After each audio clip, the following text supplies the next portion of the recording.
जय श्री श्याम सभी श्याम प्रेमियों को। आज मैं आपके सामने उपस्थित हुई हूँ एक कहानी लेकर, जिसका शीर्षक है हमारा मन। एक राजा थे, उनके पास एक बकरा था।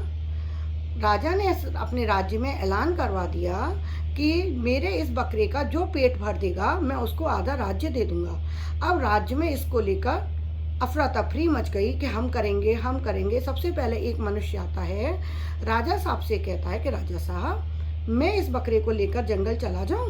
राजा ने कहा बिल्कुल लेके जाओ, इसका पेट भर के लाना, तभी होगा पूरा, परीक्षा मैं लूंगा। उसने कहा ठीक है। उसने सारे दिन बकरे को हरी घास खिलाई और सोचा शाम को कि अब तो इसका पेट भर गया। फिर राजा साहब के पास लेकर आता है। राजा जब दरबारियों से कहते हैं कि अब घास लेकर आओ, मुझे परीक्षा लेनी है। जब परीक्षा लेने के लिए घास आगे रखी तो देखते हैं बकरा मुंह डाल देता है घास में, बकरा घास खाने लगता है। राजा ने कहा ये तो पेट भरा नहीं, अगर तृप्त होता तो ये घास नहीं खाता। अब वो जब चला गया तो उसके बाद 1 2 3 ऐसे करके एक एक करके बहुत सारे लोग आते चले गए, क्योंकि राज्य में हर कोई इसको जीतना चाहता था, क्योंकि बात आधे राज्य की थी।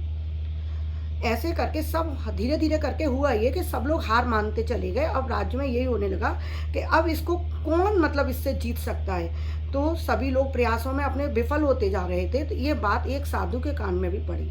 अब उसने सोचा कि जरूर इसमें कुछ राजा ने तत्व की बात करी है, इसके पीछे कुछ और है, वो सोचना पड़ेगा। ऐसा नहीं हो सकता कि जो अगर बकरे को खाना खिला दो उसके बाद बकरा खाए नहीं। बकरा तो खाएगा ही खाएगा, वो तो जानवर है, मना तो करेगा नहीं। इसके पीछे कुछ और रहस्य है, वो मुझे देखना पड़ेगा।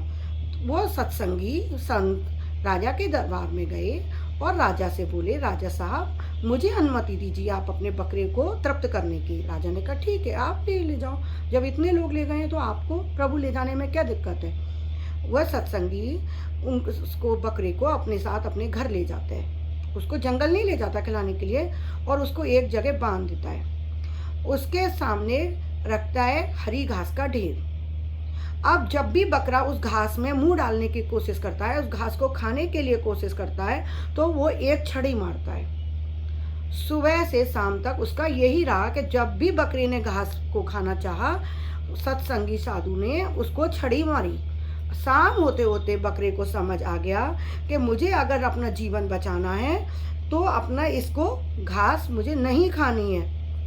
अब ये बात जब उसने साधु ने समझ ली कि अब ये घास नहीं खाएगा, तो वो राजा के दरबार में गए। राजा से बोले, मैंने आप महाराज आपके बकरे का पेट पूरा भर दिया है, आप परीक्षा लेकर देख लीजिए। राजा ने कहा ठीक है, मैं परीक्षा लेकर देखता हूँ, लेकिन जब इतने लोग विफल हुए तो मैं विश्वास कैसे कर लूँ। उसने कहा आप देख लीजिए खुद ही परीक्षा लेके। अब राजा ने घास डाली, लेकिन उस बकरे ने खाया तो क्या, उसकी तरफ देखा तक नहीं, वो मुंह मोड़ कर बैठ गया, उसे सूंघा तक नहीं। बकरे के मन में ये बात बैठ गई थी कि घास खाऊंगा तो मार पड़ेगी, अतः उसने घास नहीं खाई।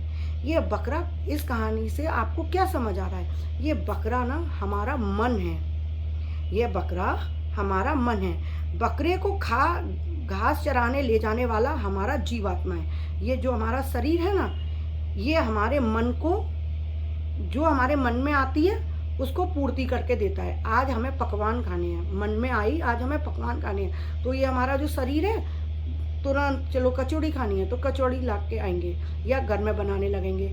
आज ये समोसे खाने हैं या आज मीठा खाना है तो हम वो बना लेंगे, या आज हमें कहीं घूमने जाना है, हमारे इस मन में ही तो आ रहा है कि हमें घूमने जाना है या हमें ये पकवान खाना है, तो ये पूर्ति करता है जीवात्मा, मतलब ये मानव शरीर।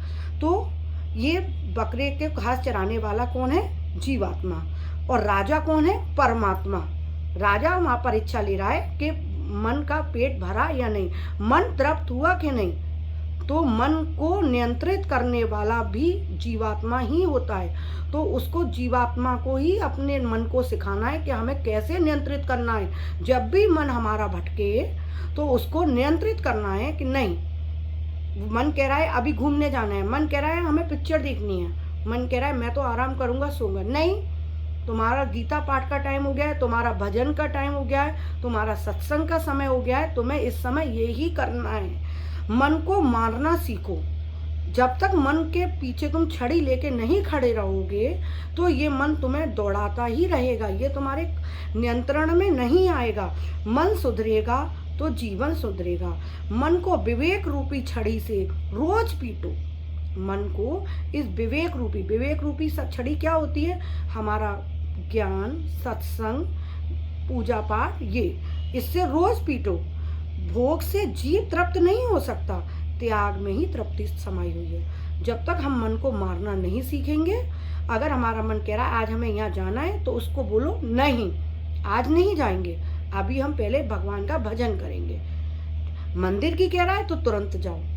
अच्छे कर्मों के लिए उकसा रहा है, आपको प्रेरित कर रहा है तो करो। बुरे कर्मों की तरफ जब ले जा रहा है तो उसको छड़ी मारो।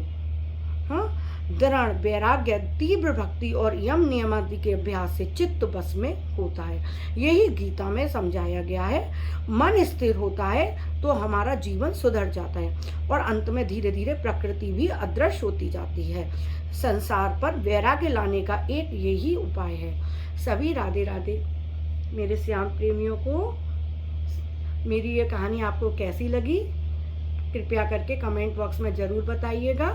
और आपको मेरा ये चैनल, ये मेरी कहानी गीता पाठ अच्छा लग रहा हो तो कृपया करके मेरा ये channel like, subscribe and share करना ना भूलें। धन्यवाद।